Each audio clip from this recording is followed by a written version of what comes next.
दोस्तों, आज की कहानी है बहू तुम मेरे बेटे को प्यार नहीं कर सकती, कहीं उसे इन्फेक्शन हो गया तो।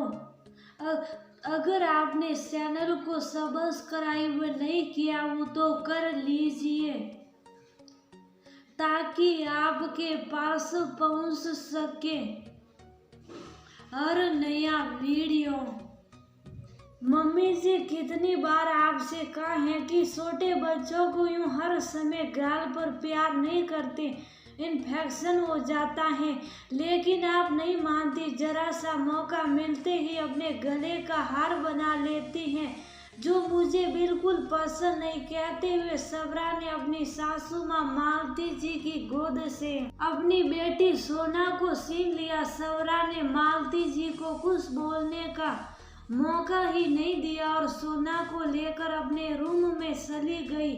मालती जी बेचारी हकी बकी रह गई कि वो ने तो सोना को गाल पर प्यार भी नहीं किया था। वो तो बच्ची नींद से उठी, दादी से चिपक गई और उन्हें प्यार करने लगी। उन्हें भी बच्ची का यूं प्यार करना अच्छा लगा तो गले लगाकर वो भी उसे दुलारने लगी। वह सोचने पर मजबूर हो गई कि आजकल बच्चों को प्यार करना भी गलत है। पूरा दिन जब बच्ची मेरे पास रहती है, मैं उसका हर काम करती हूँ, तब कुछ गलत नहीं है। जरा सा उसे प्यार कर लिया तो गलत हो गया, ये सोचते हुए उनकी आंखों में आंसू निकल आए और वो वही बार काउच पर बैठकर उगने लगी। थोड़ी देर में उन्हें महसूस हुआ कोई उनके पैरों को सहला रहा है, तो देखा तो उनका बेटा राहुल ऑफिस से आकर 2 कप चाय लिए बैठा था। माँ, लगता है आज आप सोना के साथ ज्यादा थक गई हैं, इसलिए आपको नींद आ गई। लीजिए, मैं आपके लिए गर्मा गर्म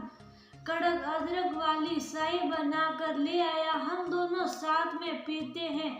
कहते हुए आगे बढ़कर माँ को गले लगाकर प्यार करने लगा। अरे अरे, तुम भी दूर रहो मुझसे, कहीं तुम्हें भी इन्फेक्शन हो गया तो। कहते हुए मालती जी ने अपने बेटे को परे धकेल दिया। उनकी आवाज में राहुल को एक दर्द सा महसूस हुआ। माँ, ऐसे क्यों कह रही है?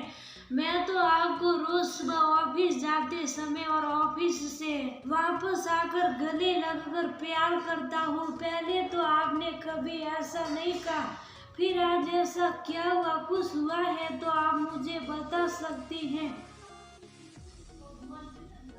मैं बहू की शिकायत नहीं कर रही, लेकिन तुम ही बताओ, जब सोना पूरा दिन मेरे पास रहती है, मैं उसे नहलाती धुलाती, कपड़े पहनाती, खाना खिलाती, नींद आने पर अपने कंधे से लगाकर थपकी देकर सुलाती, तब कहीं कुछ गलत नहीं होता। लेकिन अगर उसे जरा जरा सा गाल पर प्यार कर लिया तो गलत हो गया। वो मुझसे कह रही है कि उसे इन्फेक्शन हो जाएगा और मुझसे छीन कर ले गई। मुझे उसका ये रवैया बिल्कुल अच्छा नहीं लगा।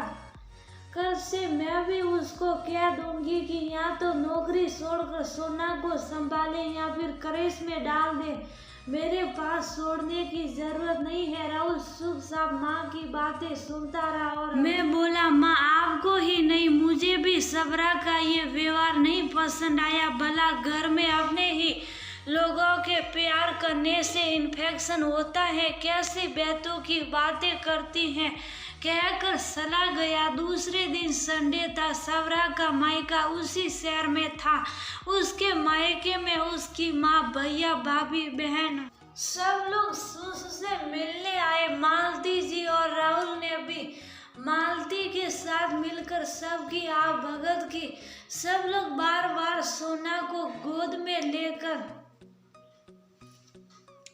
उसके गालों पर खूब प्यार कर रहे थे। मालती जी और राहुल का इस बात को नोटिस कर रहे थे कि सबरा ने अब एक बार भी किसी को गाल पर प्यार करने के लिए मना नहीं किया, बल्कि ये और कह रही थी कि अब अपनों से कैसा बचाव करना।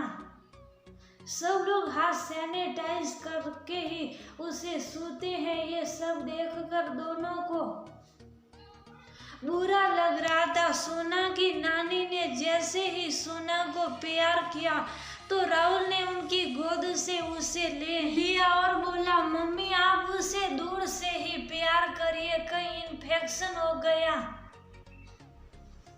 ये सुनकर सब हक्के बक्के रह गए। सवरा तुरंत बोली, राहुल ये किस तरह से मेरी माँ से बात कर रही हो? वो उसकी नानी है, उन्हें उसे प्यार करने का पूरा हक है। तुम उसे ऐसे नहीं बोल सकते। अच्छा, नानी को पूरा हक है और दादी जो पूरा दिन उसे संभालती है, उन्हें प्यार करने लगाने का कोई हक नहीं। वो अगर उसे प्यार करेगी तो उसे इन्फेक्शन हो जाएगा। अपनी सासू माँ से बोला, सॉरी मम्मी, मेरा आपको दुख पहुंचाने का कोई इरादा नहीं था, लेकिन सवरा को सबक सिखाना बहुत जरूरी था, बस इसीलिए आपको ऐसे बोला। ऐसा मत कहो राहुल, गलती तो सवरा की है और उसे तुमसे और बहन जी से माफी मांगनी चाहिए। जो बात गलत है वो गलत है। सवरा ने आगे बढ़कर अपनी सास मालती जी और राहुल से माफी मांगी तो दोनों ने उसे गले लगाकर माफ कर दिया। सवरा जैसे ही राहुल के गले लगने लगी, मालती जी बोली, सवरा तुम मेरे बेटे को ऐसे गला लगाकर प्यार नहीं कर सकती, कहीं उसे इन्फेक्शन हो गया तो। ये सुनकर सब लोग हंसने लगे और माहौल हल्का